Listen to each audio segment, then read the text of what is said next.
Cancer historically was a disease of aging. Disease rates are skyrocketing among younger populations. We're becoming plastic. Dr. Yvonne Burkart is a leading toxicologist and a passionate scientist dedicated to educating the public about harmful chemicals in our everyday lives. These chemicals, often found in common household items, can contribute to serious chronic illnesses, including cancer. I'm a toxicologist, so I study the basic science of poisons. How do chemicals interact with the cells in our bodies, and how do they cause harm? How do our cells defend themselves against these toxins? On our channel, we've highlighted the top 5 products Dr. Burkart frequently warns against, items she advises avoiding to reduce the risk of diseases like cancer and infertility. Her insights are also personal. She overcame infertility herself by eliminating products containing toxic chemicals. I started to uncover the linkages between these low-dose environmental chemicals in products that we're using all the time and how they impacted my health. And when I started to remove them and replace them with safer options, my health recovered and I was actually able to conceive my own children without assistance. What's shocking is that many of these harmful items are things we use daily without a second thought. The first product on her list, non-stick cookware. So what's the worst type of cookware? Anything with a non-stick coating. Guaranteed, if you walk into any store right now, 9 out of 10 pans are coated with non-stick chemicals. Even all the air fryers that everyone's using, the liners that go into the air fryers, rice cookers, pots, pans, parchment paper, these nonstick chemicals are literally everywhere. So what's the issue? Nonstick coatings on cookware are primarily composed of man-made chemicals known as per- and polyfluoroalkyl substances, or PFAS for short. You might know them as Teflon,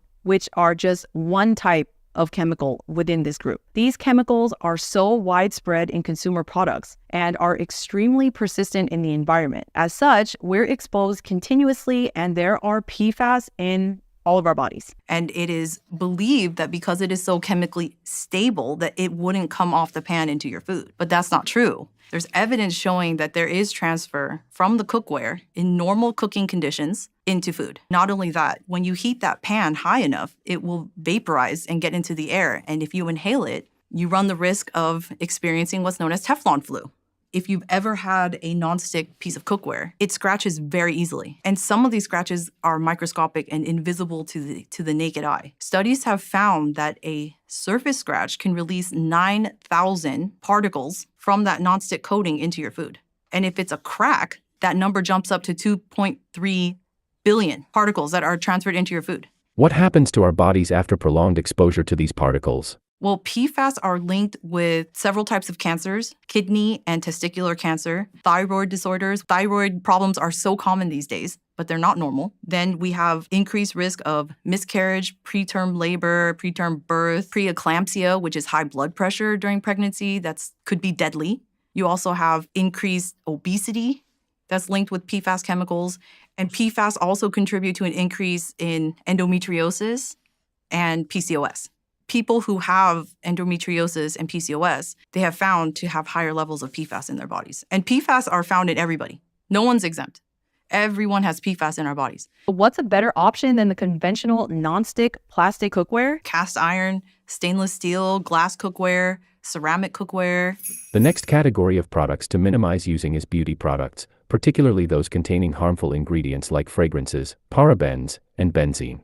Dr. Yvonne is a powerful living example herself. She overcame infertility after eliminating beauty products with toxic chemicals from her routine. This study is literally groundbreaking. For the first time, we have been able to see exactly what certain ingredients are doing in the humans, in the human model. So women without any history of breast cancer were asked to remove these ingredients from their products for 28 days. So that's very short. They took cells from the breast tissue. They were all normal. They measured the amount of breast cancer gene expression. So after 28 days of removing these ingredients, they took another sample and they saw that the breast cancer gene expression dropped. And the only thing that they were asked to change about their lifestyle was to remove these ingredients from their beauty and personal care products. What does this mean? This means that once you stop using products that contain parabens, phthalates, and other xenoestrogens, that breast cancer genes turn off, meaning you reduce the risk of developing breast cancer. One of the risk factors for developing breast cancer is the activation of breast cancer genes. There's a long-held belief within the cosmetic industry that these parabens are innocuous, that the amount absorbed is so low that it doesn't matter. But clearly the study shows otherwise. They're basically used to extend the shelf life. They're preservatives.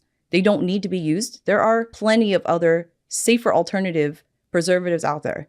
And it's basically because they're extremely effective and cheap. Dr. Yvonne also highlights the significant potential risks associated with fragrances and products. Some of the hidden toxins and the issues that we have with fragrance are, number one, you mentioned how pervasive they are. They are literally in everything. Some of the hidden toxins are endocrine disrupting phthalates. So the International Fragrance Association, or IFRA, is the industry self-governing body for the fragrance industry. They have a list of what they call the transparency list. There are nearly 4,000 at this point. So it can be, the word fragrance can be any combination of nearly 4,000 chemicals. They include, those are endocrine disruptors. There are carcinogens in there. Styrene, for example, that's a known human carcinogen. So avoid the word fragrance unless it says that the fragrance comes from essential oils. So here she shares her very own experience. Once I started to clean out my makeup drawer, I really saw a shift because of what I was doing on a day-to-day basis. I was using several cosmetic products. I was absolutely obsessed with perfumes and fragrances. Once I removed those, one by one, slowly disentangling myself, I started to see real change. And I noticed more energy return. I was feeling more fit. I had more mental clarity, more focus. I didn't have as many headaches and migraines anymore. And I just started to feel like more vitality, pregnant within 9 months. While it may be impossible to get rid of all toxic materials, she emphasized that we should aim for low tox. Try to make those as low tox as you can. Low tox meaning not trying to be non-toxic, zero tox, because that doesn't exist. Low toxic just means choosing the better option as best as you can, as frequently as you can. The third products that you should try to avoid using is paper cups or takeout cups. Unfortunately, the paper cup is lined with a thin layer of polyethylene plastic. A lot of people would believe that the paper cups that you're getting are lined with wax, but that simply isn't true. More cups out there now are no longer lined with wax, but with plastic. And that plastic has been shown in studies to leach microplastic particles into your hot beverages. Within 15 minutes, that study found that 25,000 microplastic particles are leaching into your drink. Not to mention, there's also heavy metals, lead, and so on that are leaching from those plastic linings. That's not even mentioning the lid that goes on top. Bring your own mug or cup. I love getting coffee out. We should minimize plastic use whenever possible, as it can break down into microplastics and eventually into even smaller nanoparticles. Nanoplastics are smaller than microplastics. So microplastics can break down and become nanoplastics. And the issue with nanoparticles are that they can easily penetrate cell membranes. The effects are pretty wide-reaching. They can penetrate skin. The same applies with any plastic containers, even if it says BPA-free. Do not microwave plastic containers. Even after just a few seconds, you'll get release of billions of microplastic particles into your food. The fourth product type we should avoid is plastic water bottles, and even be careful using tap water. Unfortunately, our water supply around the world is polluted. All different types of consumer products, pharmaceuticals, toxic chemicals, pesticides, heavy metals, whatnot. We need to filter it. The better water filter you can get, the better your health will be, because we're mostly made of water, right? In that case, is bottled water safer? The answer is no. The following lists out what you should not do with bottled water. One of them is if you put that plastic water bottle in the sun, UV causes plastic to break down. So that's releasing microplastics. Just squeezing it, physical force is causing microplastic shearing and release. But not just that, just over time, the plastic is just leaching on its own. Temperature is another factor. So if you leave that in a hot car, microplastics. If you've ever had a bottle of water sitting in a hot car and you drink it and it tasted like plastic, that's because it's plastic. It's becoming more plastic. The fifth is to do with clean air. Try to avoid burning at home, such as using candles, incense, or even vaping.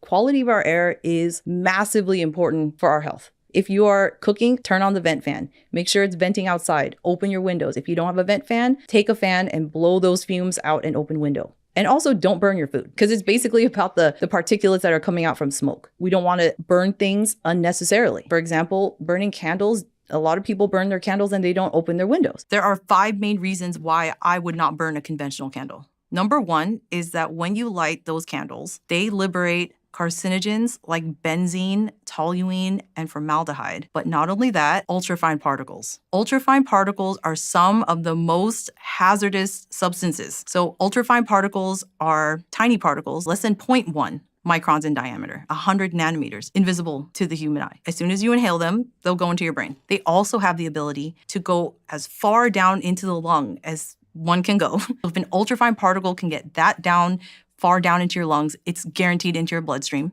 It's getting all over your body. It's causing inflammation and oxidative stress, which are the basis of many chronic diseases. Number 2 is that they're also releasing volatile organic compounds. Number 3, they contain undisclosed fragrance. And within fragrance, there can be endocrine disruptors, carcinogens, and allergens. So when you light these candles, you're getting all of these toxins into your air. Number 4, some of the dyes that are used to color candles are carcinogenic. And nobody has any idea is if you burn them, what are the health effects of burning these carcinogenic dyes? And number 5, candles are largely unregulated.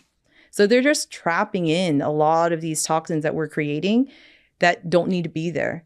And then excess moisture can lead to mold formation. So if you're not getting adequate ventilation, sunlight, and things like that into your rooms, your home, you could get mold. Taking off your shoes before you come in the house. Tracking in so much actual physical gunk from outside, that's actually contributing to air pollution as well. Air quality indoors can be up to 5 times worse than air quality outside, which shocks a lot of people.